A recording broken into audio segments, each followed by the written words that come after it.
राज्यपाल श्री वीपी सिंह बदनौर जी, पंजाब के मुख्यमंत्री कैप्टन अमरिंदर सिंह जी, केंद्रीय मंत्रिमंडल में मेरे सहयोगी श्री जी किशन रेड्डी जी, श्री अर्जुन राम मेघवाल जी, श्री सोम प्रकाश जी, संसद में मेरे सहयोगी श्री श्वेत मलिक जी, कार्यक्रम में जुड़े सभी आदरणीय मुख्यमंत्रीगण, जनप्रतिनिधिगण, शहीदों के परिवारजन, भाइयों और बहनों, पंजाब की वीर भूमि को, जलियांवाला बाग की पवित्र मिट्टी को मेरा अनेक अनेक प्रणाम।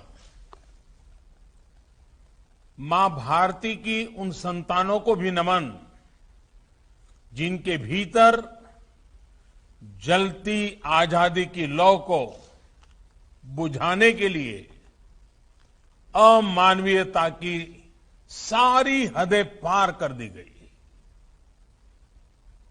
वो मासूम बालक बालिकाएं, वो बहनें, वो भाई जिनके सपने आज भी जलियांवाला बाग की दीवारों में अंकित गोलियों के निशाने में दिखते हैं। वो शहीद कुआं जहां अनगिनत माताओं बहनों की ममता छीन ली गई, उनका जीवन छीन लिया गया, उनके सपनों को रौंद डाला गया, उन सभी को आज हम याद कर रहे हैं। भाइयों और बहनों, जलियांवाला बाग वो स्थान है जिसने सरदार उधम सिंह, सरदार भगत सिंह जैसे अनगिनत क्रांतिवीरों, बलिदानियों, सेनानियों को हिंदुस्तान की आजादी के लिए मर मिटने का हौसला दिया। 13 अप्रैल 1919 के वो 10 मिनट हमारी आजादी की लड़ाई की वो सत्य गाथा, चीर गाथा बन गए, जिसके कारण आज हम आजादी का अमृत महोत्सव मना पा रहे हैं। ऐसे में आजादी के 75वें वर्ष में जलियांवाला बाग का स्मारक का आधुनिक रूप देश को मिलना हम सभी के लिए बहुत बड़ी प्रेरणा का अवसर है। ये मेरा सौभाग्य रहा है कि मुझे कई बार जलियांवाला बाग की इस पवित्र धरती पर आने का, यहां की पवित्र मिट्टी को माथे पर लगाने का सौभाग्य मिला है। आज जो रेनोवेशन का काम हुआ है, उसने बलिदान की अमर गाथाओं को और जीवंत बना दिया है। यहां जो अलग अलग गैलरी बनाई गई हैं, जो दीवारों में शहीदों के चित्र उकेरे गए हैं, शहीद उधम सिंह जी की प्रतिमा है, वो सब हमें उस कालखंड में लेकर जाते हैं। जलियांवाला बाग नरसंहार से पहले इस स्थान पर पवित्र वैशाखी के मेले लगते थे। इसी दिन गुरु गोविंद सिंह जी ने सर्बत दा भला की भावना के साथ खालसा पंथ की स्थापना की थी।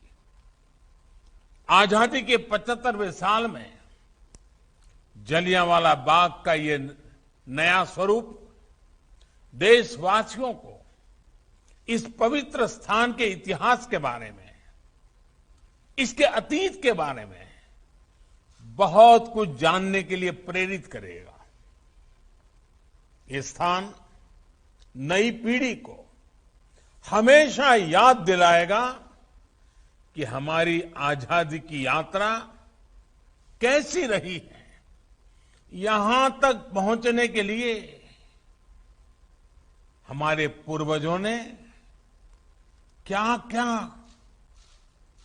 किया है, कितना त्याग, कितना बलिदान, अनगिनत संघर्ष।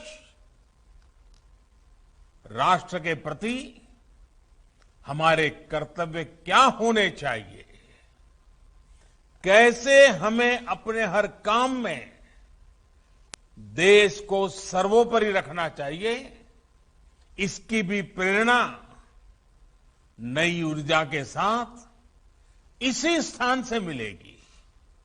साथियों, हर राष्ट्र का दायित्व होता है कि वो अपने इतिहास को संजो कर रखे। इतिहास में हुई घटनाएं हमें सिखाती भी है और आगे बढ़ने की दिशा भी देती है। जलियांवाला बाग जैसी ही एक और विभीषिका हमने भारत विभाजन के समय भी देखी है। पंजाब के पश्चिमी और परिश्रमी और जिंदा दिल लोग तो विभाजन के बहुत बड़े भुक्तभोगी रहे हैं। विभाजन के समय जो कुछ हुआ उसकी पीड़ा आज भी हिंदुस्तान के हर कोने में और विशेषकर पंजाब के परिवारों में हम अनुभव करते हैं। किसी भी देश के लिए अपने अतीत की ऐसी विभीषिकाओं को नजरअंदाज करना सही नहीं है।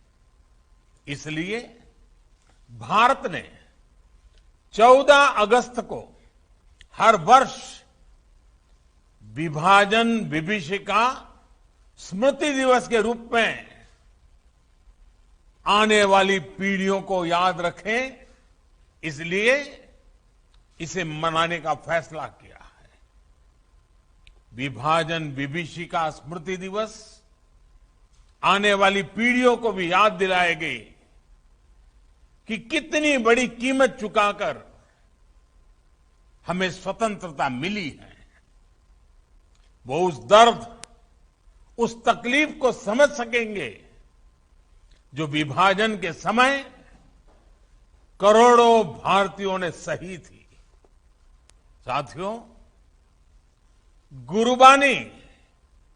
गुरुबानी हमें सिखाती है, सुखू होवे सेव कमाणियां, अर्थात सुख दूसरों की सेवा से ही आता है।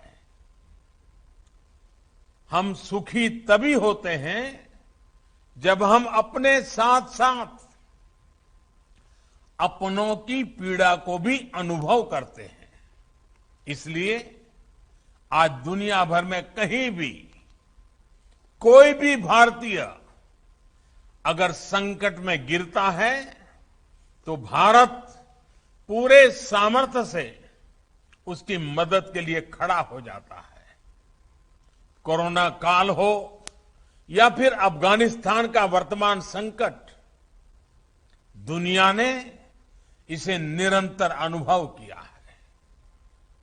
ऑपरेशन देवी शक्ति के तहत अफगानिस्तान से सैकड़ों साथियों को भारत लाया जा रहा है। चुनौतियां बहुत हैं, हालात मुश्किल है, लेकिन गुरु कृपा भी हम पर बनी हुई है। हम लोगों के साथ पवित्र गुरु ग्रंथ साहब के स्वरूप को भी शीश पर रखकर भारत लाए हैं। साथियों, बीते वर्षों में देश ने अपनी इस जिम्मेदारी को निभाने के लिए जी जान से प्रयास किया है। मानवता की जो सीख हमें गुरुओं ने दी थी, उसे सामने रखकर देश ने ऐसी परिस्थितियों से सताए हुए अपने लोगों के लिए नए कानून भी बनाए हैं। साथियों, आज जिस प्रकार की वैश्विक परिस्थितियां बन रही है, उससे हमें यह एहसास भी होता है कि एक भारत श्रेष्ठ भारत के क्या मायने होते हैं। ये घटनाएं हमें याद दिलाती हैं कि राष्ट्र के रूप में हर स्तर पर आत्मनिर्भरता और आत्मविश्वास क्यों जरूरी है, कितना जरूरी है। इसलिए आज जब हम आजादी के 75 साल मना रहे हैं, तो यह आवश्यक है कि हम अपने राष्ट्र की बुनियाद को मजबूत करें, उस पर गर्व करें। आजादी का अमृत महोत्सव आज इसी संकल्प को लेकर के आगे बढ़ रहा है। अमृत महोत्सव में आज गांव-गांव में सेनानियों को याद किया जा रहा है, उनको सम्मानित किया जा रहा है। देश में जहां भी आजादी की लड़ाई के महत्वपूर्ण पड़ाव है, उनको सामने लाने के लिए एक समर्पित सोच के साथ प्रयास हो रहे हैं। देश के राष्ट्र नायकों से जुड़े स्थानों को आज संरक्षित करने के साथ ही वहां नए आयाम भी जोड़े जा रहे हैं। जलियांवाला बाग की तरह ही आजादी से जुड़े दूसरे राष्ट्रीय स्मारकों का भी नवीनीकरण जारी है। इलाहाबाद म्यूजियम में 1857 से लेकर 1947 की हर क्रांति को प्रदर्शित करने वाली देश की पहली इंटरैक्टिव गैलरी, इसका निर्माण जल्द ही पूरा हो जाएगा। क्रांतिवीर चंद्रशेखर आजाद को समर्पित यह आजाद गैलरी सशस्त्र क्रांति से जुड़े वहां उस समय के दस्तावेज, कुछ चीजें, उसका भी एक डिजिटल अनुभव देगी। इसी प्रकार कोलकाता में विप्लवी भारत गैलरी के में भी क्रांति के चिन्हों को भावी पीढ़ी के लिए आधुनिक तकनीक के माध्यम से आकर्षक बनाया जा रहा है। इससे पहले सरकार द्वारा आजाद हिंद फौज के योगदान को भी इतिहास के पिछले पन्नों से निकालकर सामने लाने का प्रयास किया गया है। अंडमान में जहां नेताजी ने पहली बार तिरंगा फहराया, उस स्थान को भी नई पहचान दी गई है। साथ ही अंडमान के द्वीपों का नाम भी स्वतंत्रता संग्राम के लिए समर्पित किया गया है।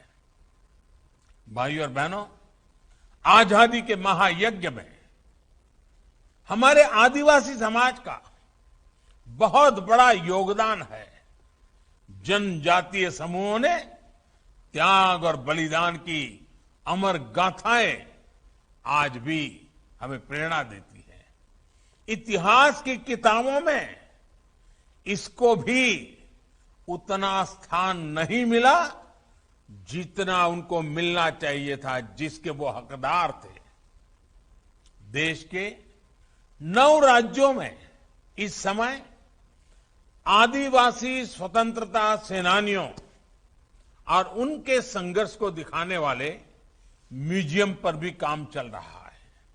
साथियों, देश की ये भी आकांक्षा थी कि सर्वोच्च बलिदान देने वाले हमारे सैनिकों के लिए राष्ट्रीय स्मारक होना चाहिए।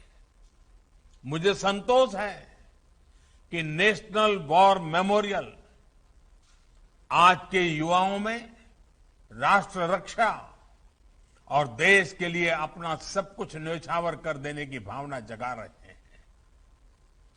देश को सुरक्षित रखने के लिए पंजाब सहित देश के कोने कोने को जो हमारे वीर सैनिक शहीद हुए हैं, आज उनको उचित स्थान और उचित सम्मान मिला है।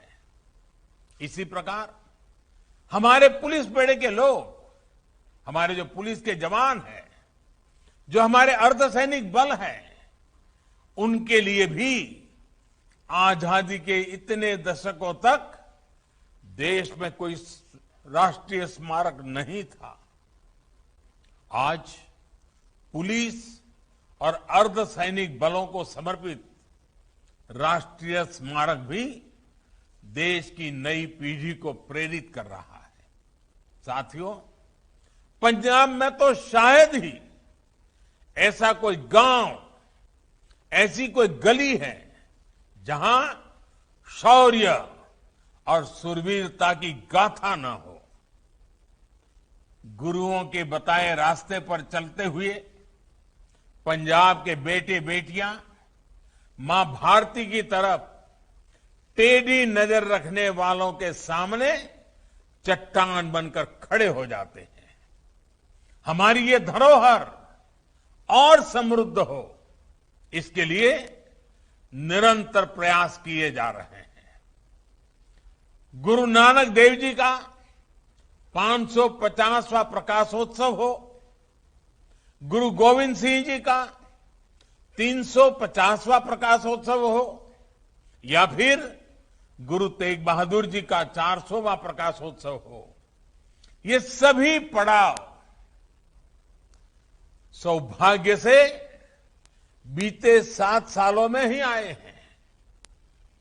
केंद्र सरकार ने प्रयास किया है कि देश में ही नहीं बल्कि पूरी दुनिया में इन पावन पर्वों के माध्यम से हमारे गुरुओं की सीख का विस्तार हो। अपनी समृद्ध धरोहर को भावी पीढ़ियों तक पहुंचाने के लिए काम लगातार जारी है। सुल्तानपुर लोधी को हेरिटेज टाउन बनाने का काम हो, करतारपुर कॉरिडोर का निर्माण हो, ये इसी प्रयास का हिस्सा है। पंजाब की दुनिया के अलग अलग देशों से एयर कनेक्टिविटी हो, या फिर देश भर में जो हमारे गुरुस्थान है उनकी कनेक्टिविटी हो, उसको सशक्त किया गया है। स्वदेश दर्शन योजना के तहत आनंदपुर साहिब, फतेहगढ़ साहिब, फिरोजपुर, अमृतसर, कटखड़ कलां, कलानौर, पटियाला हेरिटेज सर्किट को विकसित किया जा रहा है। कोशिश ये है कि हमारी ये समृद्ध विरासत भविष्य की पीढ़ियों को प्रेरित भी करती रहे और पर्यटन के रूप में रोजगार का साधन भी बने। साथियों, आजादी के ये अमृतकाल पूरे देश के लिए बहुत महत्वपूर्ण है। इस अमृतकाल में हमें विरासत और विकास को साथ लेकर चलना होगा और पंजाब की धरती हमें हमेशा हमेशा से इसकी प्रेरणा देती रही है।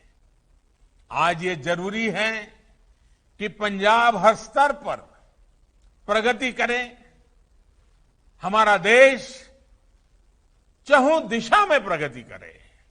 इसके लिए हमें मिलकर काम करना होगा।